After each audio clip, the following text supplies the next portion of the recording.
नमस्कार, मी नाना आहिरे. आवाज in news Marathi चॅनलमध्ये आपलं सर्वांचं स्वागत करतो. बघूया आजची ठळक बातमी.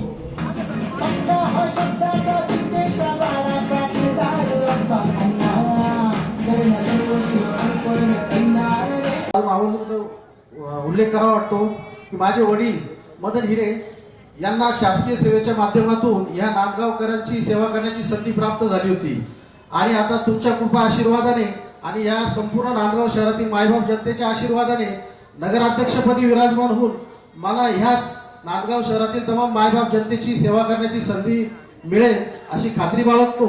आणि पुन्हा एकदा जाता जाता नांदगाव नगरपालिकेच्या सार्वत्रिक निवडणुकीमध्ये शिवसेना भाजप रिपाई महायुतीच्या सर्व उमेदवारांना भरघोस मतांनी विजयी करावे ही विनंती करतो.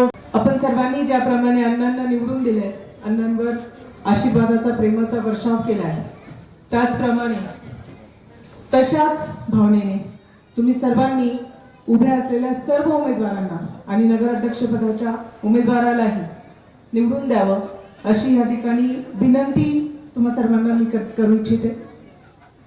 आजच्या या सभेच्या माध्यमातून ज्या ज्या संघटनांनी ज्या ज्या समाजाने आम्हाला पाठिंबा दिला त्या सर्वांचे मनपूर्वक आभार व्यक्त करते. अण्णांना निवडून दिल्यासाठी, दुसऱ्यांदा त्याला आमदार म्हणून निवडून दिल्यासाठी, दुसऱ्यांदा त्याचा कुटुंब प्रमुख म्हणून स्वीकार करण्यासाठी तुम्ही जे उपकार आमच्यावर केलेले आहेत त्या उपकाराची परतफेड न करता तुमच्या ऋणात राहून मला वाटतं ही पुन्हा परमेश्वराने संधी उपलब्ध करून दिलेली आहे की नगर परिषदेच्या इलेक्शनच्या माध्यमातून पुन्हा तुमच्यापर्यंत पोहोचण्याची आणि पुन्हा तुमच्या सेवेची ही संधी उमेदवारांच्या माध्यमातून आम्हाला पुन्हा मिळालेली आहे.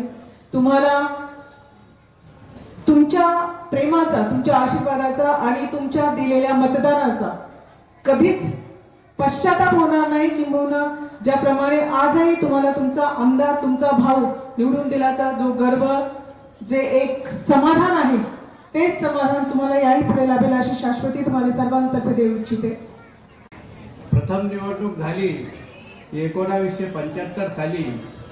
अमरचंद शेट्टी हे उभे राहिले आणि समाजवादी पक्षावर ते निवडून आले.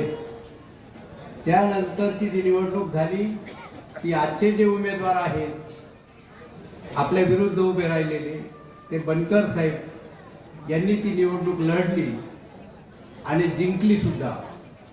पण ते एकटेच निवडून आले आणि जिंकण्यामागचं कारण असं होतं का त्यावेळच्या भारतीय जनता पक्षाने अतिशय मेहनत घेतली. दौंडताईंनी गल्ला बोळात जाऊन सभा घेतल्या आणि खूप मोठा प्रयत्न करून त्या ठिकाणी भारतीय जनता पक्षाचा फार मोठा वाटा त्या ठिकाणी होता आणि ते त्या ठिकाणी बिनविरोध निवडून आले. तर बिनविरोध त्यांना एकट्याला निवडून दिल्यानंतर काय झालं याचा इतिहास आपल्याला माहिती आहे का 2-2.5 वर्षानंतर परत या शहरासाठी पुन्हा निवडणुकीची वेळ. विकासाच्या मुद्द्यावर बोलण्याची सभा आहे ही सभा. माझ्या माता भगिनींचा विकास कसा होईल, नांदगावचा शहराचा विकास कसा होईल, नांदगावचा खुंटलेला विकास कसा होईल याच्यावर ही सभा आहे. आणि ही निवडणूक आहे असं म्हटलं तर बापूसाहेब काही वावगं ठरणार नाही. खरं तर अनेक जण येऊन गेले, अनेकांनी मला माझ्या आमदारांच्या बाबतीत बोलायचं नाहीये, मी फक्त भुजबळांच्याच बाबतीत बोलेल कारण तुम्ही उपमुख्यमंत्री होता. परंतु आमच्या नांदगावकरांची आणि मनमाडकरांची सुद्धा, पण खास करून तुम्ही नांदगावकरांची पाण्याची तहान भागवली नाही. 15 दिवस 20 दिवसांनी पाणी आलं. अनेक तरुण, अनेक आमच्या मुलांचे लग्न मुली देत नव्हते या नांदगावकरांना. बाबा रे तुमच्याकडे महिनाभराने पाणी येतं, आम्ही द्यायची कशी मुलगी. परंतु ह्या नांदगाव शहराच्या मायबाप जनतेच्या आशीर्वादाने गिरणा धरणाची पाणी योजना ही 70% पूर्ण झालेली आहे. चला आपण छत्रपती संभाजी महाराज पाणी योजना नाव दिलेलं आहे. आणि मी आपल्याला आश्वासित करतो तुमच्या आशीर्वादाने जर नगराध्यक्ष बसला तर ह्या चौकात 6 महिन्यांनी या पाणी योजनेचं उद्घाटन होईल. आणि प्रत्येकाच्या घरामध्ये मग बाथरूमचा नळ खोला, किचनचा नळ खोला, अजून कुठला नळ खोला, आपल्याला जे पाहिजे तिथे पाणी येईल असे या ठिकाणी मी आपल्याला आश्वासित करतो. तो तुमच्या सेवेसाठी दिला. बिचारा आजपर्यंत माझ्या बरोबर माझ्या खांद्याला खांदा राहून माझ्या मुलासारखी त्यांनी सेवा केली आणि उद्याही तो सेवा करेल असे या ठिकाणी तुम्हाला मी आश्वासित करतो. कुठं जायची गरज नाहीये, कोणाचे फोन बंद राहणार नाहीये. सागरला तिकीट देताना सांगितलं बाबा रात्रीचा कार्यक्रम बंद, फोन बंद करणं बंद, मी मीटिंग मध्ये ये नंतर फोन करतो असे उद्योग बंद, तरच तू तिकीट घे. नाहीतर मग तुझी लगेच 2 इंच छाती फुगली, लगेच मग इकडं तिकडे काचा वर करून एसी लावून ह्या गमती जर झाल्या, तुझा जय महाराष्ट्र करून टाकू हे या ठिकाणी. आणि आपण जय महाराष्ट्र करायला पक्के हे सगळ्याला माहिती आहे.